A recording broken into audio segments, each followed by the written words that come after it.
ওয়ালাইকুম রহমতুল্লাহি ওয়া বারাকাতুহু। সম্মানিত প্রিয় মুসলিম ভাই ও বোনেরা, আর ইসলামিক টিভির পক্ষ থেকে সকলকে জানাই আন্তরিক মোবারকবাদ।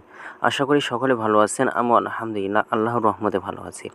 আজকে আপনাদের মাঝে আলোচনা করব পাঠা কুরবানি করা যাবে কি না। তো চলুন জেনে নিই।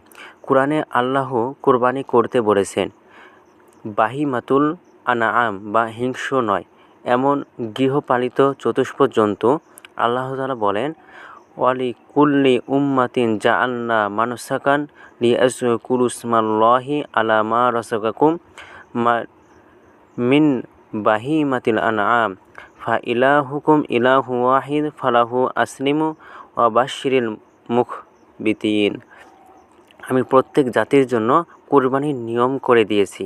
রিজিক হিসাবে তাদের যেসব বাহিমাতুল আনআম দিয়েছি সেগুলোর ওপর তারা যেন আল্লাহর নাম উচ্চারণ করে। সূরা হজ।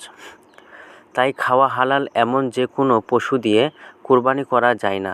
হরিণ, বন্য ছাগল, নীল গাই ইত্যাদি খাওয়া হালাল হলেও এগুলো দিয়ে কুরবানি করা যায় না। কুরবানি করতে হলে 6 ধরনের গবাদি পশু দিয়ে, সেগুলো হলো উট, গরু, মহিষ, ছাগল, ভেড়া এবং দুম্বা।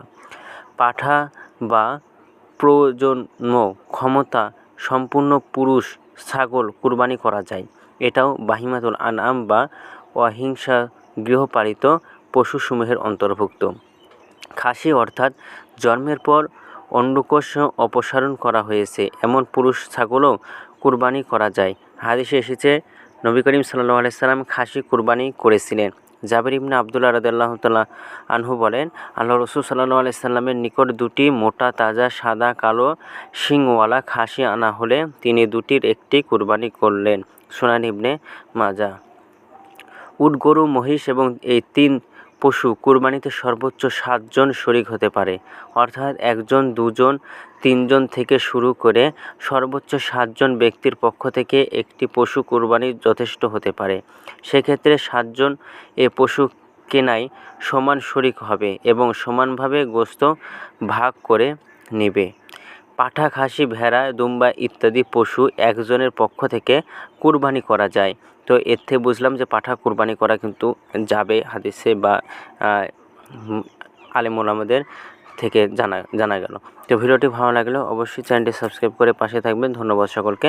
আসসালামু আলাইকুম ওয়া রাহমাতুল্লাহি ওয়া বারাকাতুহু।